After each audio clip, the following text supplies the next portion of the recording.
Hi guys! Panibagong gala na naman.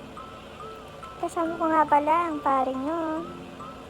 Naisip nga po pala namin na gumala dahil yung araw na yan ay birthday niya. Siyempre, nasunod pa rin ang gusto ko. Diba, mothers knows best. Alam niya yan, mga Mars.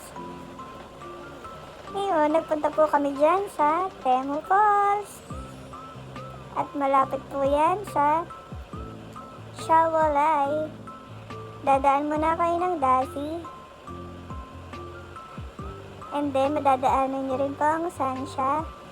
At, dyan na po yan sa Shawolay, Lalashan. Ito na nga guys, ang pinakamagandang falls na nakita namin. Para sa akin mga nina, ang ganda na po talaga niyan sa personal. Gusto ko na nga bumaba ng mga time na yan. Ayan po yan, yung hagda na yan.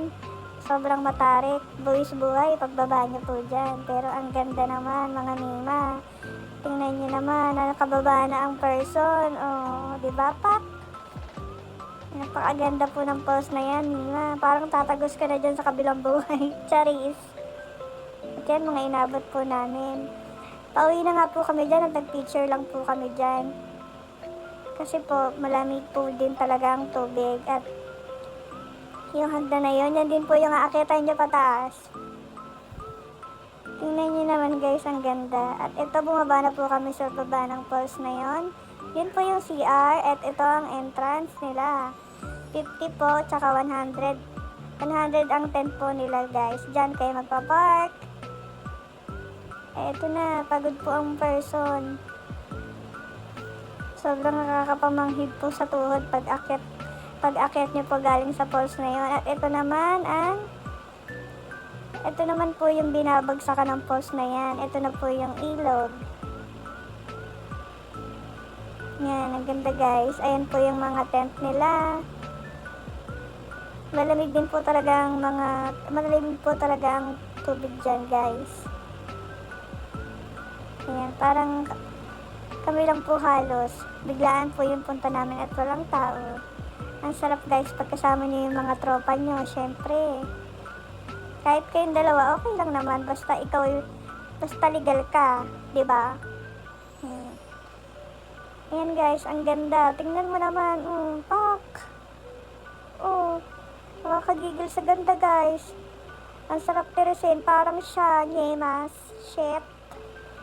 Tingnan nyo naman guys, ang ganda, diba? Kahit magwalwal ka dyan guys. Diba kukunin ka na ng Encantong Impacta. Charis! Walang engkanto sa Taiwan guys. Ang ganda, diba? Tingnan mo naman guys,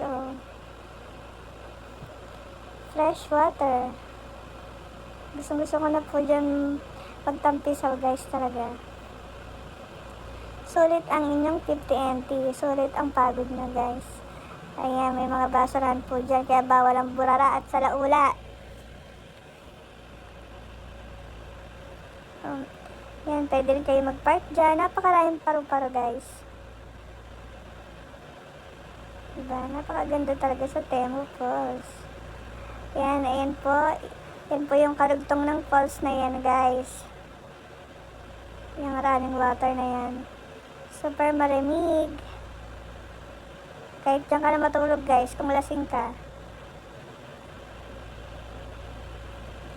Kaso po ang oras po dyan ay hanggang 5 PM lang po talaga. Yan guys, bumaba na kami at naligo na kami. Napakalamig naman. Shit ang inimes. Tingnan nyo guys, ang ganda talaga ng falls. Andiyan na ako sa baba at binabasa pa ako nitong paepal na ites. Charis. Naglalambing lang pero nakaka-chararat. Dahil yung cellphone namin. Eto guys, dito na kami sa tent. May lang po kami snacks dyan dahil mabilis lang naman po kami. At may pasok pa siya. Tingnan nyo guys. Ang ganda ng tubig na yan. Nakaka-relax, nakakatanggal ng pagod. O, diba? Ara-ara saglit. Pwede po kayo mag-barbecue dyan. Ayan guys,